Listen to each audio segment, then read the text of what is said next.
bakteri-bakteri di saluran pernafasan itu sebagian besar gram negatif. Kemudian pengobatannya bagaimana? Pengobatan pneumonia ini menurut Pak Sarwono ya, ini bisa disuntik antibiotik dan diberi gizi yang baik ya.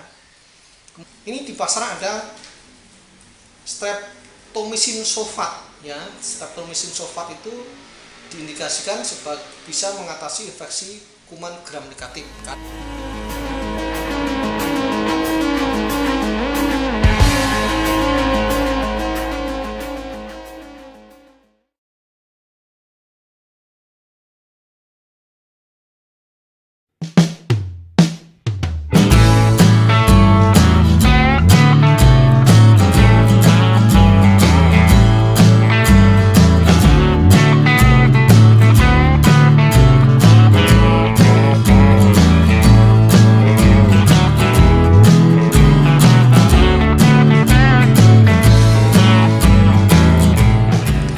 Assalamualaikum warahmatullahi wabarakatuh. Apa kabar teman-teman semua? Semoga semua sehat dan rezekinya selalu mengalir deras. Baik teman-teman, hari ini saya mau menjawab pertanyaan. Ini ada teman dari subscriber ya atau viewer ya yang meng-email saya tentang dombanya yang sakit. Saya bacakan ya emailnya ya. Dari Rohsit Sulistyo, Mas Rohsit Sulistyo. Assalamualaikum Pak Trisnadi. Saya Rohsit dari Tawangmangu, Karanganyar Pak. Mohon maaf, mau tanya Pak, kambing saya pilek dan mengguk-mengguk. Nafsu makannya kurang. Sekitar 2 minggu yang lalu awalnya tidak mau makan, bingung, dan sudah saya panggilkan mantri dan disuntik. Tapi sampai hari ini makannya kurang nafsu dan malah pilek dan mengguk-mengguk. Kira-kira penanganannya pripun nggih Pak? Keadaannya seperti video ini Pak. Terima kasih sebelumnya. Mohon maaf Pak, saya langsung email Bapak karena takut penanganannya telat Pak. Jadi ini kita lihat videonya dulu ya.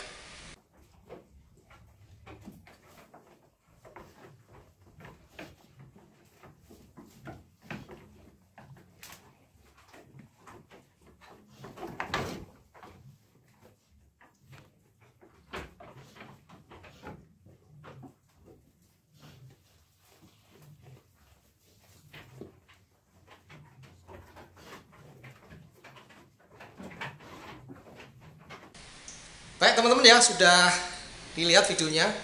Jadi kalau kita lihat videonya itu ya, kondisi domba ya, dombanya itu kesulitan bernafas, bernafasannya itu frekuen atau pendek-pendek. Kemudian kita lihat di akhir video diperlihatkan bahwa pernafasannya dari perut atau abdominal, jadi pendek-pendek tapi dari perut. Jadi kalau kita lihat ya dari sebelum kita melakukan pemeriksaan apapun, itu kan terlihat bahwa domba ini mau mengeluarkan benda asing atau sesuatu yang menyumbat di saluran pernafasannya. Jadi apa yang harus dilakukan? Ini dari pertanyaan Mas Rohsit. Apa yang harus dilakukan? Ya diperiksa dulu, diperiksa. Dombanya dipegang di kerongkongannya, kalau bisa mulutnya dibuka, dilihat apakah ada benda asing yang menutup saluran pernafasan di atas.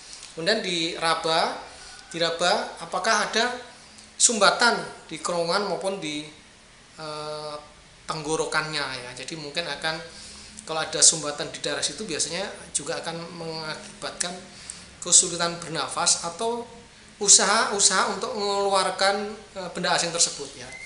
Kalau memang sudah diraba tidak teraba apapun, berarti memang yang terkena adalah, kalau gejala yang seperti itu yang terkena adanya paru-parunya ya, mengeluarkan dahak dan pilek sehingga menyumbat di daerah pernafasannya. Jadi kalau gejala seperti itu biasanya bronkitis maupun pneumonia. Untuk membahas pneumonia sudah saya carikan referensi dari studi literatur. Pneumonia itu disebabkan agen penyakit bakteri virus atau jamur, parasit, agen kimia, dan agen fisik itu menurut Blood dan kawan-kawan tahun 1989. Penyakit atau pneumonia itu disebabkan oleh bakteri, Corynebacterium, Biogenes, Staphylococcus, Streptococcus, Pseudomonas, virus. Di sini ada Maedivirus dan Ovine adenovirus. Kemudian cacing, parasitnya adalah cacing paru. Kuman penyebab radang paru pada sapi adalah Pasteurella multocida, Pasteurella hemolytica, Corynebacterium pyogenes, Streptococcus spesies, Klebsiella pneumonia, Mycobacterium tuberculosis, Necroporum haemophilus dan lain-lain. Bakteri flora normal yang ada di saluran pernafasan itu seperti Streptococcus, Staphylococcus, dan Klebsiella itu bisa menyebabkan pneumonia pada kondisi-kondisi di mana hewan itu stres atau lemah atau makanannya kurang nutrisi yang bagus.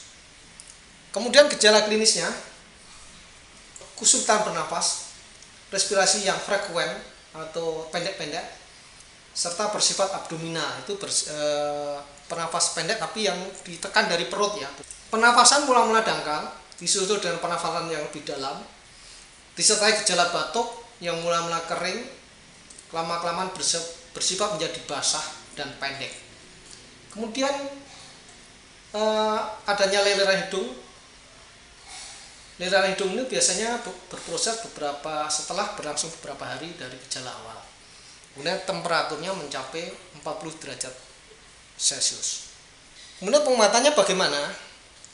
Pengobatan pneumonia ini menurut Pak Sarwono ya, ini bisa disuntik antibiotik dan diberi gizi yang baik ya.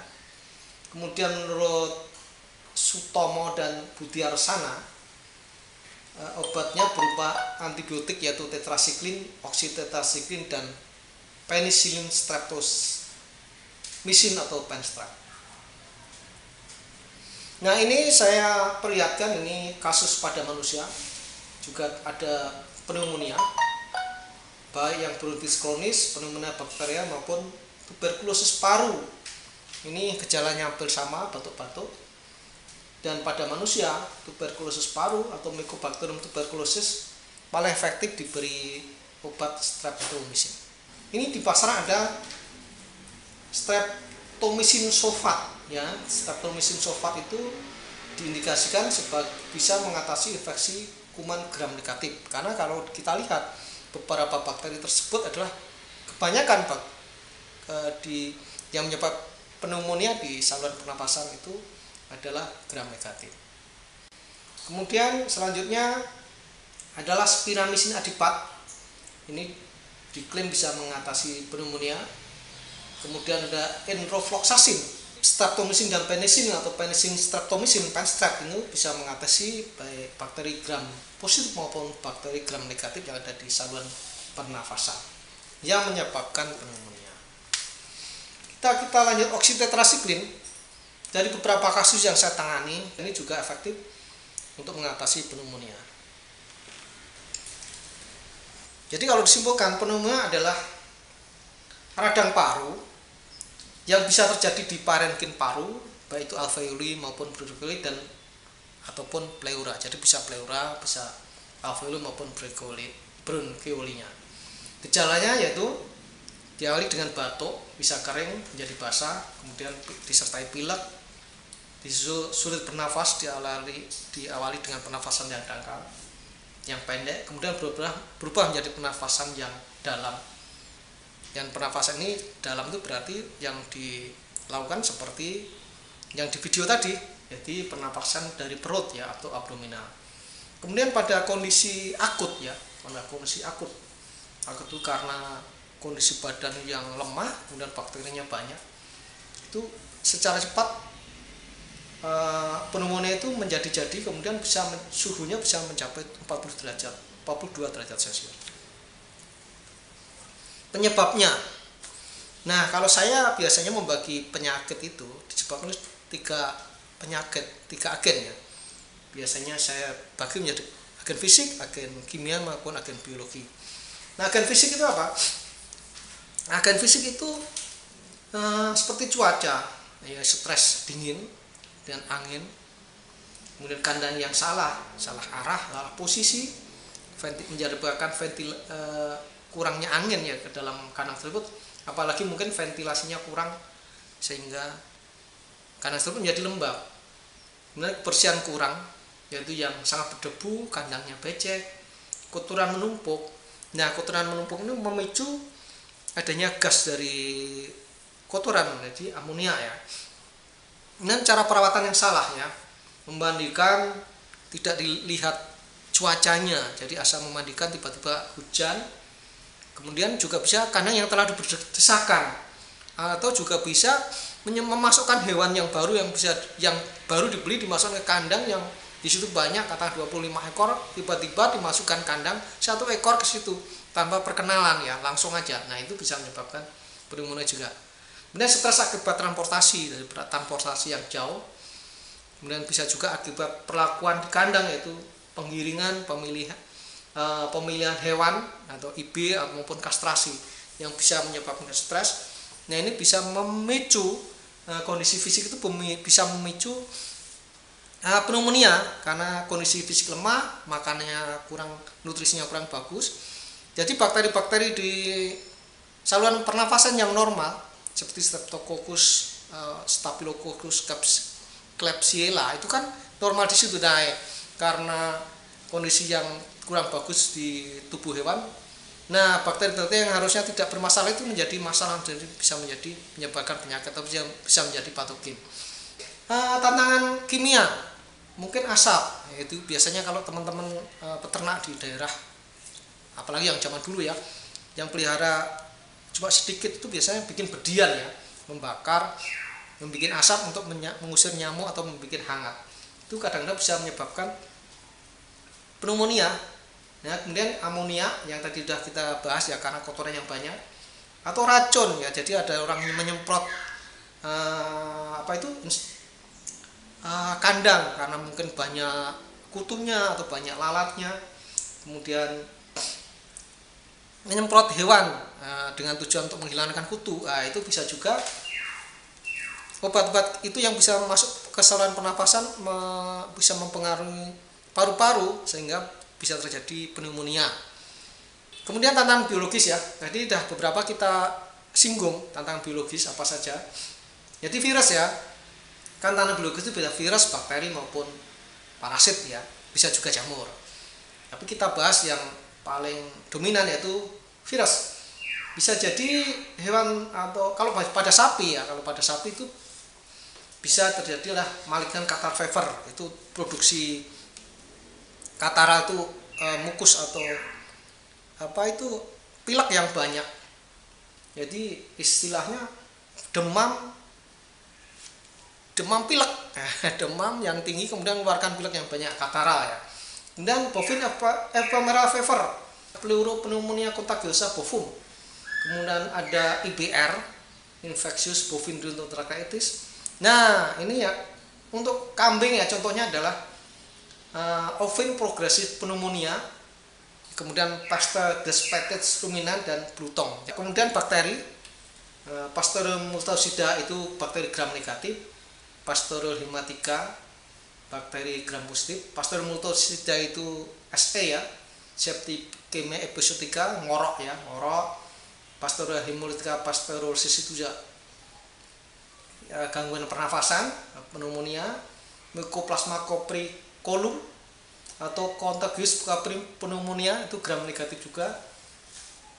Kemudian Fusobacterium necroporum ini gram negatif juga, Haemophilus somnus gram negatif juga, Pseudomonas aeruginosa gram negatif juga. Kemudian Mycobacterium tuberculosa itu tidak jelas gram negatif atau gram positif, karena tidak bisa dicap dengan gram negatif maupun positif. Kemudian Haemophilus somnus, Pseudomonas aeruginosa gram negatif juga, Bordetella bronchiolitis gram negatif, Escherichia gram negatif, Klebsiella pneumoniae gram negatif, Streptococcus dan Staphylococcus gram positif. Jadi bakteri-bakteri di saluran pernafasan itu sebagian besar gram negatif. Ya. Kemudian tantangan biologis yang lain adalah indoparasit cacing paru-paru dan larva larva Estrus ovis ya. Ini bisa larva itu karena adanya semacam lalat yang nempel di hidung, kemudian dia bertelur. Nah, larvanya bisa masuk ke saluran pernapasan. Kalau dilihat dari kasus Mas Roset ya, dari video kita lihat bahwa domba tersebut bernafas dengan nafas yang pendek, tetapi ditekan dari perut ya, dari bawah. Jadi sepertinya domba tersebut kepingin mengeluarkan benda asing, baik itu benda keras ataupun mungkin yang paling besar kemudian adalah benda cair atau eksudat hasil dari infeksi bakteri dari alveolus maupun bronchiolusnya ya, alveolus maupun bronchiolusnya ya, dari parenkim paru-paru. Jadi itu domba tersebut mengalami sesak napas, batuk, pilek adalah bakteri. Kalau dia virus, ada kemungkinan besar di dalam satu kandang tersebut tidak hanya satu atau dua ekor yang terkena, karena sifat virus itu penyebaran lebih cepat, apalagi bila disebarkan lewat pernafasan ya. Kemudian kalau bakteri ya, kenapa bakteri? Saya curiga bahwa bakteri-bakteri yang secara normal ada di dalam saluran pernafasan tersebut bisa kuat dan menyebabkan sakit pada hewan kalau hewan tersebut dalam kondisi stres, kelelahan atau kelemahan, atau kondisi kandang yang kurang bersahabat, atau kondisi kandang yang kurang bagus, atau kondisi musim yang cuaca yang kurang bersahabat bagi. Oke, jadi penanganannya apa? Penanganannya ya tentu saja dipisahkan ya. Hewan tersebut dipisahkan dari kawanan yang itu, yang diberi pakan yang bagus, kemudian dilakukan pengobatan sesuai penyebabnya. Nah, teknik pengobatannya bagaimana? Kalau dia penyakitnya karena bakteri, berarti diobati dengan antibiotik, atasi gejalanya, kemudian pulihkan kondisinya ya. Kemudian obat pneumonia itu apa? Untuk bakteri sebaiknya kalau kita curiga bakteri ya, kasus ini ya, maka obatnya yang paling tepat ya streptomycin. Kalau nggak ada streptomycin bisa enrofloxacin, kemudian bisa spiromycin, bisa streptooxytetracycline, bisa tilosin. Kemudian jangan lupa diberi antihistamin. Antihistamin di pasaran itu banyak, yaitu ada yang disebut Fetadril, bisa ada yang Prodril, ada Penhydril, itu banyak ya, tergantung pabriknya. Kemudian bisa diberi vitamin B kompleks ya. Jadi obatnya ada antibiotik, gejalanya dengan Fetadril, dan memulihkan kondisinya dengan B kompleks. Kemudian kalau kita curiga cacing, tentu saja cacing paru ya, tentu saja diberi albendazole yang paling bagus, bisa juga albendazole, levamisole maupun ivermectin. Oke, semoga ini membantu. Kalau teman-teman punya pengalaman lain, tolong ditulis di kolom komentar sehingga saya bisa menambah ilmu saya. Dan saya doakan bagi semuanya, viewer, subscriber, komentator, likers, semoga selalu sehat, selalu berbahagia, rezekinya banyak sekali, dan selalu panjang umur.